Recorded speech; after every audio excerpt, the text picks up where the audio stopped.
బాబు చాలా క్యూట్గా ఉన్నాడు. బాబు వాళ్ళ డాడీ ఏం చేస్తుంటారు? చచ్చాడు.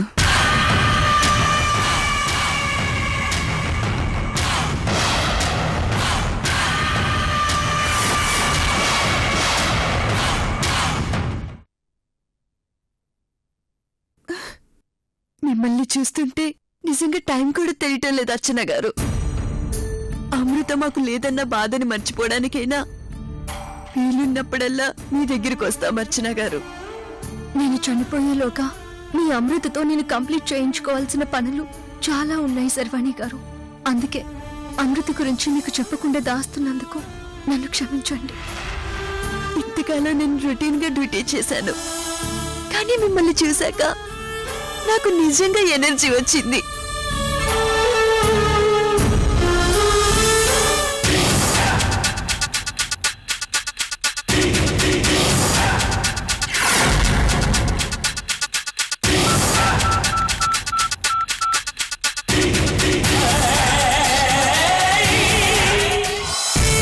మిమ్మల్ని చూసిన ఆనందంలో నేను వచ్చిన సంగతే మర్చిపోయాను.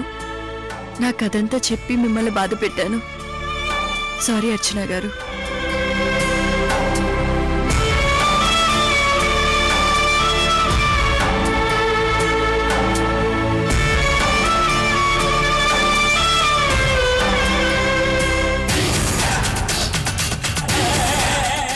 హలో అయ్యగారు, సిఐ శర్వాణి గారు వచ్చారు. వస్తాను అర్చన గారు.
ఏమైందమ్మా అలా ఉన్నావు?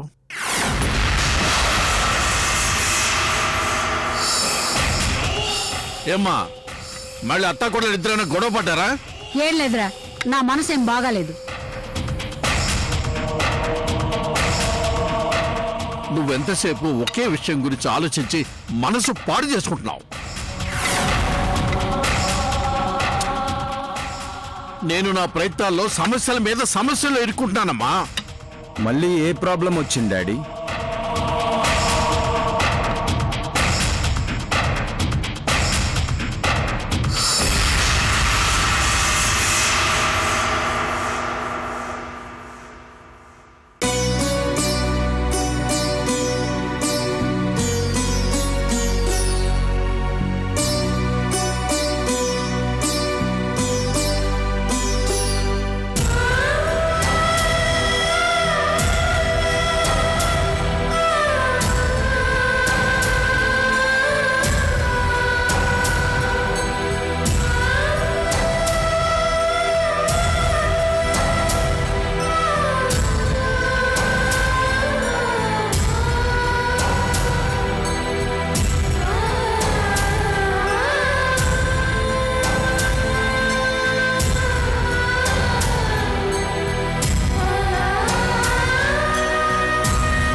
గారిని ఒక్కసారి చూసి రావాలి. తనని చూసి వస్తే అమృతని చూసినంత ఆనందం కలుగుతుంది.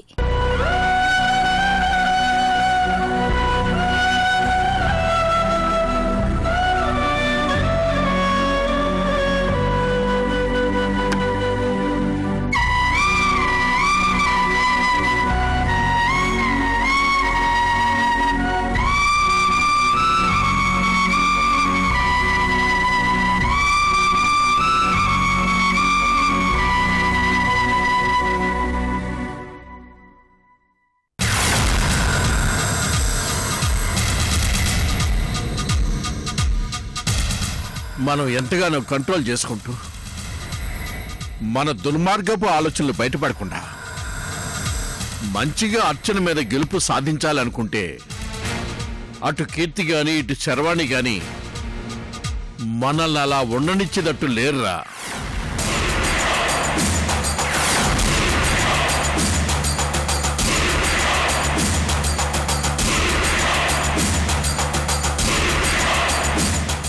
మళ్ళీ ఏం జరిగింది డాడీ?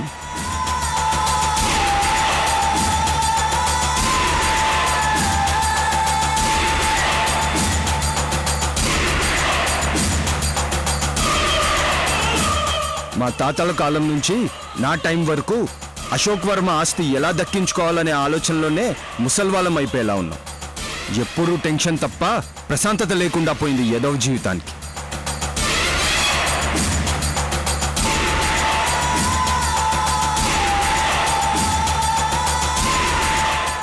అదే నా బాధ. ఆ సిఐ శర్వాణి కీర్తి గురించి తెలుసుకోవడం కోసం అర్చన అపాయింట్మెంట్ నన్నిప్పించమని అడిగి ఈలోగా తనే అర్చనని నేరుగా కలిసిందట. అవునా?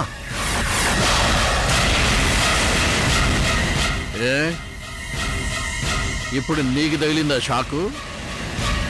ఆ షాకే నాకు తగిలి టెన్షన్గా ఉన్నాను.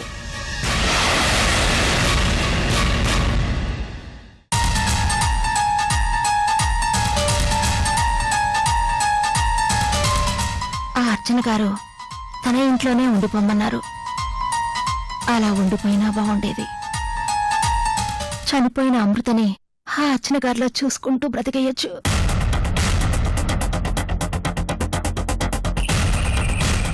ఆ కీర్తి గురించి చెప్పినట్టు ఈ శర్వాణి గురించి కూడా ఆ రమణ సాల్వా వికాస్ కి చెప్పి ఏదో ఒకటి చేయమనాల్సింది కదా నాన్న. చెప్పాలని అనుకున్నాను, కానీ ఆ సీఏ ఇంత త్వరగా నాకు చెక్ పెట్టడానికి అర్చన దగ్గరికి వెళుతుందనుకోలేదు.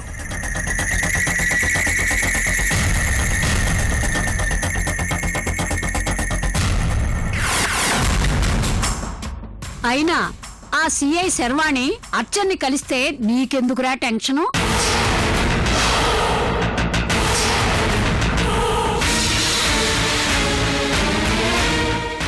ఆ సీఏ నా పేకి ఉరితాడు బిగించే ప్రయత్నం చేస్తుంది.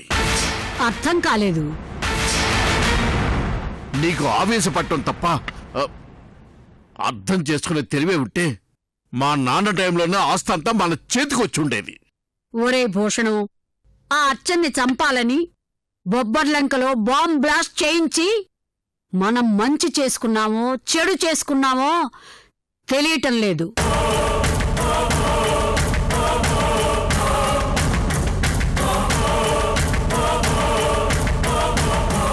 అంతేకాదు నాయనమ్మా, నేను భవానీగా అశోక్ వర్మని చంపి కూడా సాధించిందేంటో నాకు అర్థం కావట్లేదు.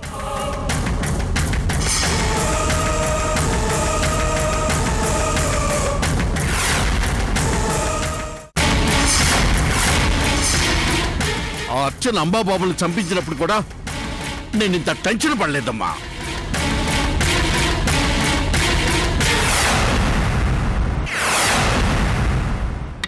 ఒరే భూషణం, ఎవరో రమణ సాల్వా వికాసు వచ్చి ఈ అర్చన్ని ఏదో చేస్తారన్నావుగా? ఈలోగా ఈ శర్వాణి నన్ను టెన్షన్ పెడుతోందమ్మా. అసలు అర్చనను చంపడానికి ఆ బొబ్బర్లంక బాంబ్ బ్లాస్ట్ ముహూర్తం కలిసిరాలే డాడీ మనకి.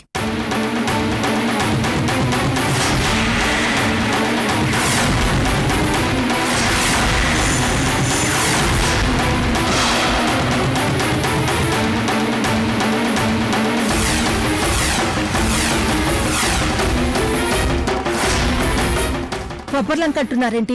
అక్కడ మా అమ్మాయి ఏయ్!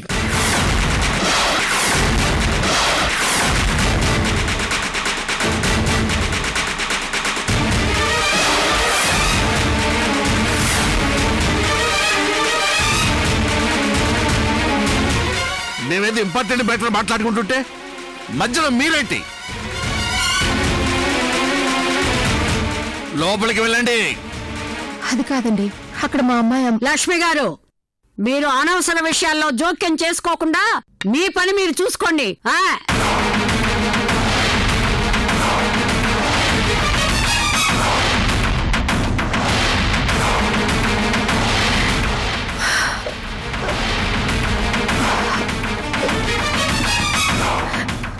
క్షమించండి.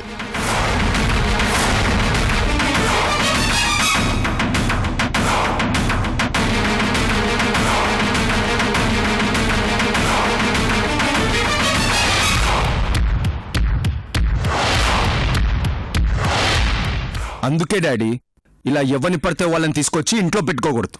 నువ్వు ఆవేశపడుకో.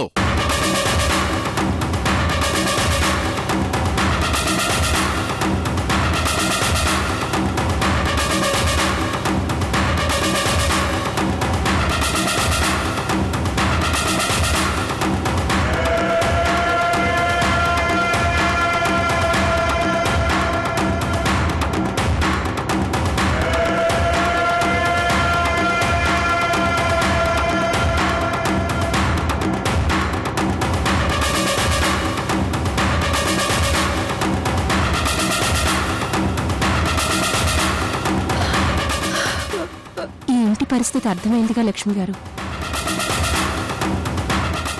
అందుచేత మీరు ఇక్కడ ఏం చూసినా చూడనట్టుండండి, ఏం విన్నా విననట్టుండండి. అప్పుడే మీరు ఇక్కడున్న రోజులు సంతోషంగా ఉండగలరు.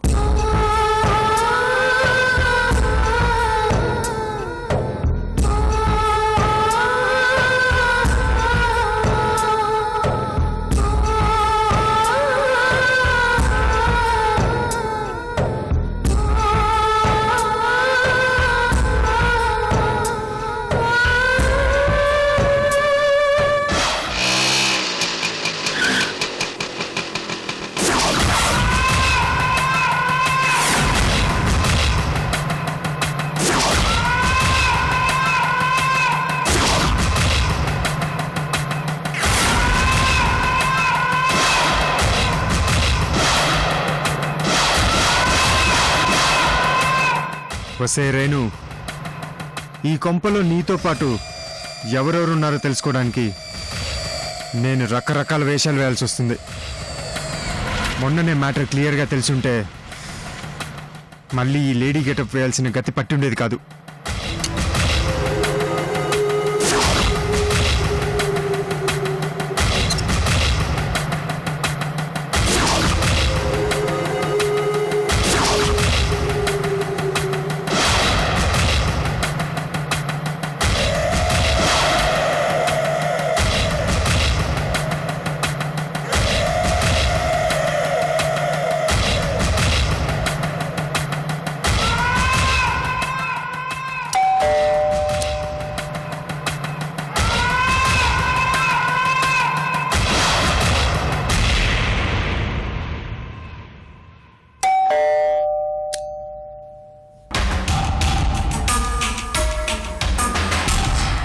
Hello sir, madam, sir, madam.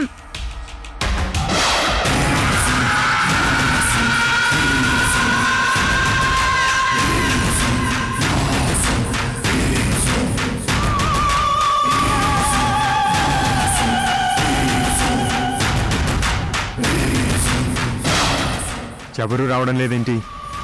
ఎవరి గదుల్లో వాళ్ళు చచ్చారా? Madam, hello sir, sir.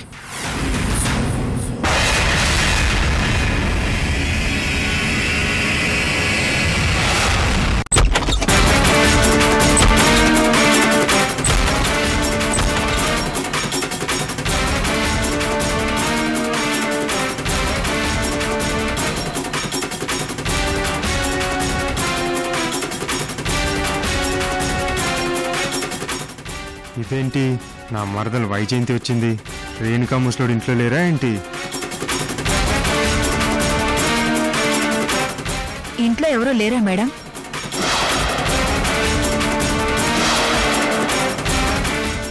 ఏ నేను మనిషిలా కనబడడం లేదా? అమ్మ నా మరదల, నీ గేర కొంచెం ఎక్కువే. నా ఉద్దేశం అది కాదు మేడం, ఇంట్లో పెద్దవాళ్ళు ఎవరూ లేరా అని. ఈ ఇంటికి పెద్దని నేనే. I'm the owner of this house.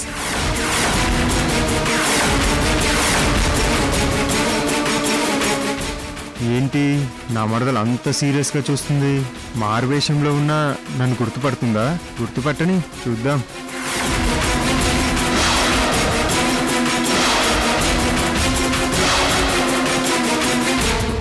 ఇంతకీ ఎవరు మీరు? నా పేరు నిర్మలా దాస్. లోపలికి రావచ్చా మేడం? రండి.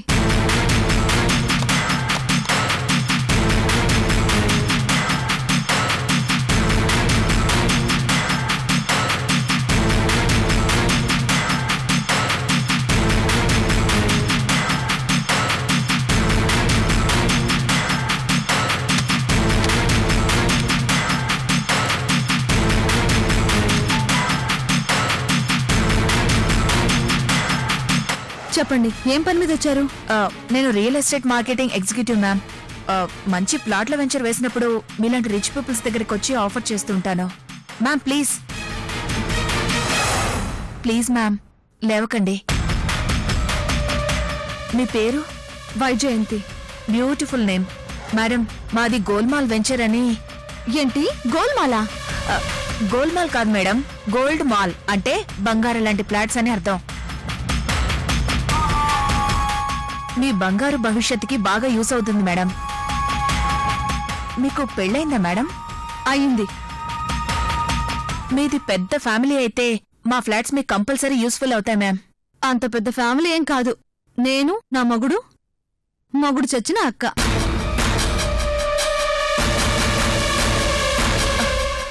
తప్పు మేడం, అలా అనకూడదు.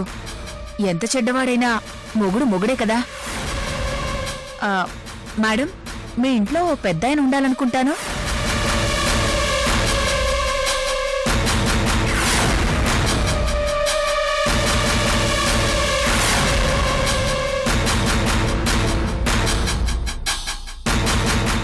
మీకెలా తెలుసు?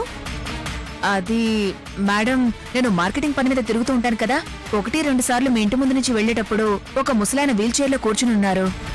ఆయన మా తాతగారు. ఇప్పుడు కాళ్ళు పనిచేస్తున్నాయి, హ్యాపీగా తిరుగుతున్నారు. ముసలాయనకి కాళ్ళు వచ్చాయా?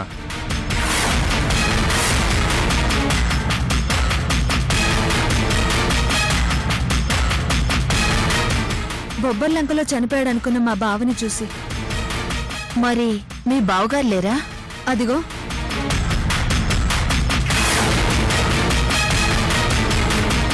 ఆ ఫోటోలో ఉన్న దాన్ని నాకు మా బావకి శత్రువైన అమృతని చంపడానికి వెళ్ళి తను చనిపోయాడు.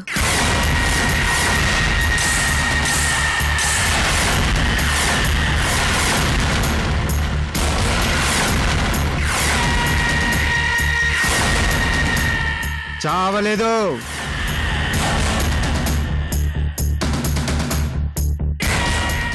మీ బావ చావలేదు.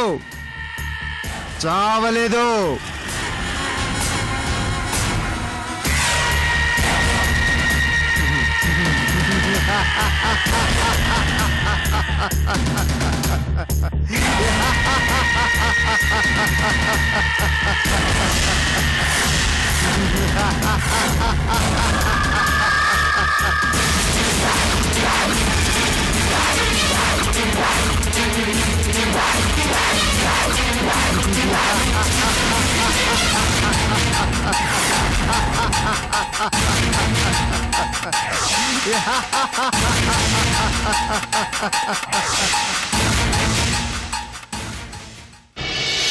నేను ఈరోజు మన అమృతం చూశాను. రేణు,